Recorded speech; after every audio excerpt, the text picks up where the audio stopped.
Hello and welcome to another episode of Legal Update. The topic of discussion is bonus to the workers. Why in news? Recently, in the management of Worth Trust versus the Secretary Worth Trust Workers Union case, the Supreme Court ruled that a company operating factories cannot refuse to pay bonuses to workers simply because the factories are managed by a charitable trust. Background of the case: a charitable trust initially focused on rehabilitating leprosy patients expanded its activities into commercial ventures, including the manufacturing and sale of automobile parts. The trust employed rehabilitated patients as workers in its factory, which was part of its commercial operations.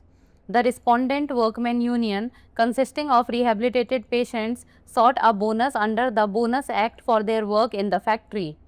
The appellant trust denied the bonus claim, arguing that it was exempt under Section 32 of the Bonus Act, which applies to certain charitable and non-profit institutions. The appellant contended that its employees should be classified as part of the Indian Red Cross Society or a similar institution, or as part of a non-profit entity, thereby exempting them from the Bonus Act under Sections 32(5)(a) and 32(5)(c). Court observation: the bench of Justice Sudhanshu Dhulia and K. Vinod Chandran emphasized that once the appellant operates factories and engages in profit-driven activities, the Bonus Act applies regardless of its charitable activities, and workers cannot be denied their statutory right to a bonus.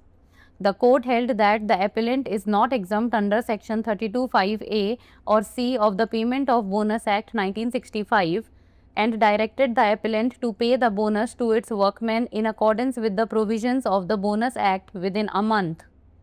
Payment of Bonus Act 1965. Section 32 of the Bonus Act states the provisions related to the Act not to apply to certain classes of employees. As per Section 32(5) of the Act, nothing in this Act shall apply to employees employed by the Indian Red Cross Society or any other institution of a like nature, including its branches, universities and other educational institutions including hospitals, chambers of commerce and social welfare institutions established not for purposes of profit.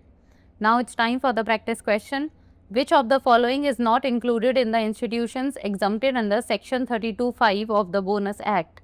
Indian Red Cross Society, educational institutions, profit-driven chambers of commerce or non-profit hospitals? Send the answer of this question in the comment section. That's all for today. Thank you so much for watching.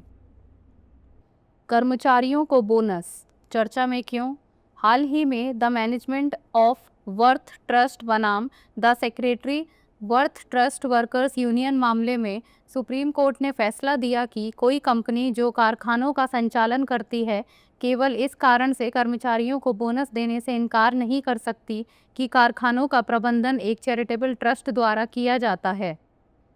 Case की पृष्ठभूमि: एक charitable trust जिसने शुरू में कुष्ठ रोगियों के पुनर्वास पर ध्यान केंद्रित किया था, ने अपनी गतिविधियों का विस्तार व्यावसायिक उपक्रमों में किया, जिसमें ऑटोमोबाइल पार्ट्स का निर्माण और बिक्री शामिल है। ट्रस्ट ने पुनर्वासित मरीजों को अपने कारखाने में कर्मचारी के रूप में नियुक्त किया, जो उसके व्यावसायिक संचालन का हिस्सा था। प्रतिवादी श्रमिक संघ, जो पुनर्वासित मरीजों से मिलकर बना था, ने फैक्ट्री में अपने काम के लिए बोनस अधिनियम के तहत बोनस की मांग की। अपीलकर्ता ट्रस्ट ने बोनस के दावे को खारिज कर दिया और तर्क दिया कि वह बोनस अधिनियम की धारा 32 के अंतर्गत छूट प्राप्त है, जो कुछ चैरिटेबल और गैर लाभकारी संस्थाओं पर लागू होती है।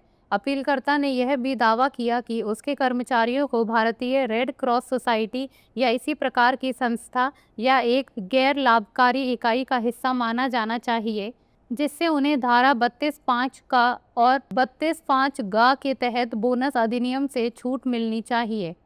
न्यायालय का अवलोकन: न्यायमूर्ति सुधांशु धूलिया और के विनोद चंद्रन की पीठ ने यह स्पष्ट किया कि एक बार जब अपीलकर्ता कारखानों का संचालन करता है और लाभ केंद्रित गतिविधियों में संलग्न होता है तो बोनस अधिनियम लागू होता है, चाहे उसकी चैरिटेबल गतिविधियां कुछ भी हों, और कर्मचारियों को उनके कानूनी अधिकार के अनुसार बोनस देने से वंचित नहीं किया जा सकता।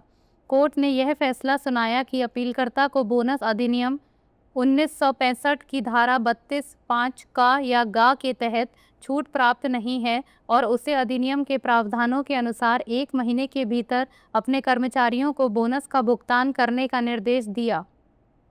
बोनस अधिनियम 1965। बोनस अधिनियम की धारा 32 उन प्रावधानों से संबंधित है जो कुछ वर्ग के कर्मचारियों पर अधिनियम लागू नहीं होगा को निर्धारित करती है। अधिनियम की धारा 32(5) के अनुसार यह अधिनियम निम्नलिखित प्रकार के कर्मचारियों पर लागू नहीं होगा: भारतीय रेड क्रॉस सोसाइटी या इसी प्रकार की किसी अन्य संस्था जिसमें इसकी शाखाएं भी शामिल हैं द्वारा नियुक्त किए गए कर्मचारी, विश्वविद्यालयों और अन्य शैक्षिक संस्थाओं द्वारा नियुक्त किए गए कर्मचारी, उन संस्थाओं जिसमें अस्पताल, वाणिज्य मंडल और सामाजिक कल्याण संस्थाएं शामिल हैं के कर्मचारी जिन्हें लाभ कमाने के उद्देश्य से स्थापित नहीं किया गया है। अब बारी है अभ्यास प्रश्न की। निम्नलिखित में से कौन सा संस्थान बोनस अधिनियम की धारा 32(5) के तहत छूट प्राप्त संस्थानों में शामिल नहीं है? भारतीय रेड क्रॉस सोसाइटी, शैक्षिक संस्थान, लाभ केंद्रित वाणिज्य मंडल या गैर लाभकारी अस्पताल। आप इस प्रश्न का उत्तर कमेंट सेक्शन में दे सकते हैं। आज के लिए इतना ही, धन्यवाद।